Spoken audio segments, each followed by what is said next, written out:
Tuendelee tu. Bwana usifiwe. Kwa majina naitwa Wilson Onesmo. Ninatokea mkoa wa Morogoro, wilaya ya Kilosa. Nimeteseka kwa muda wa miezi miwili. Miezi miwili. Ndio. Uume wangu ulikuwa umesimama tu bila kushuka wala nini. Haushuki wala ni mateso. Nikaanza kuzunguka hospitalini, nikaenda Morogoro, wakanifanyia surgery lakini hali ikawa bado ile ile. Nikaambiwa nisafiri niende Benjamin Mkapa Dodoma. Nilipofika kule wakaniambia kuwa unachotakiwa ufanye surgery lakini utosimamisha tena. Hakuna ukaona wakifanya hivyo nisisimame tena. Nisimame tena. Ni hatari. Kwa hiyo yule daktari alinipa choice nichague kama nipo tayari niingie theater kwa ajili ya kupasue ili niwe anisi maisha yangu yote. Kwa hiyo baada ya kukaa kujadili kwa muda mfupi pale tukaona haiwezekani. Tutoke tukaangalie njia nyingine. Sasa hiyo ulikuwa unavaaje? Nilikuwa navaa ni nguo pana zaidi. Muda mwingine navaa msuri au kanzu kwa ajili ya kutembea sehemu kama hizo. Basi nikaanza kutembea kwa waganga mbalimbali kwenda kutafuta tiba. Nilipokuwa naenda kwa waganga kutafuta tiba, nilikuwa natafuta gari private ili nikikaa nisivae nguo yoyote. Ili nikae uchi. Inabidi ukodishe private ili uwe uchi. Niwe uchi ndani ya gari ili kuweza kufika kupata tiba. Nikahangaika, nikatumia gharama nyingi kwa waganga mbalimbali tofauti. Lakini hali ikawa bado. Katika kipindi hiko cha miezi miwili nimelala siku 2 tu. Miezi miwili. Nimelala siku 2 tu. Na hizo siku nilichomwa sindano za usingizi. Baada ya kukosa kulala nikaenda hospitali sindano kabisa za usingizi. Nikachomwa usingizi siku ya kwanza, nikapata usingizi, nikaendelea kukaa vile macho bila kulala. Siku nyingine kaja kuchomwa tena sindano usingizi ili nipate usingizi. Kwa hiyo nimelala siku 2 ndani ya miezi miwili tu.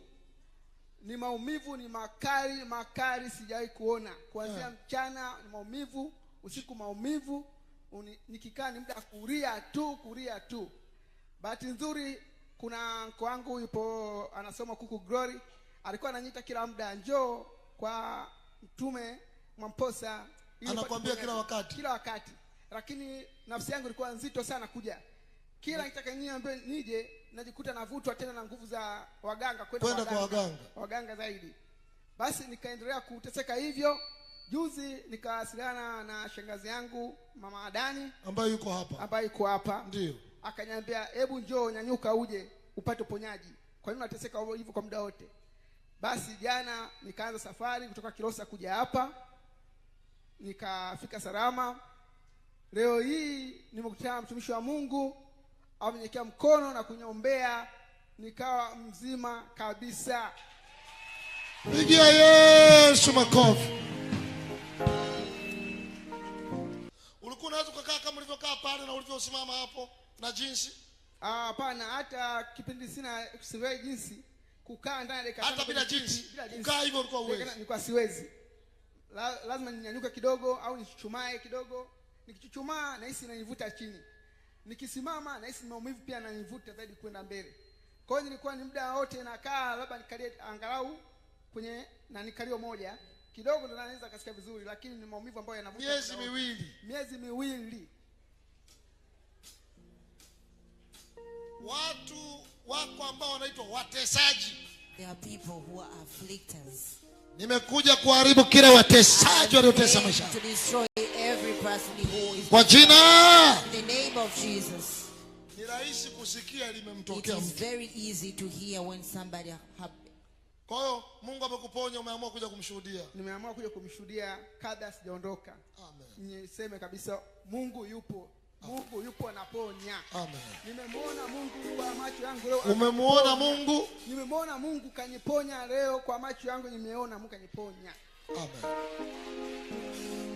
Haleluya. Baba, naachilia rehema na ulinzi juu ya kijana huyu. Asante kwa mkono wako wa ajabu uliomponya. Asante kwa kibali chako juu yake. Asante kwa ulinzi wako. Naomba ukamlinde na kila kilichopiga maisha yake kimepigwa.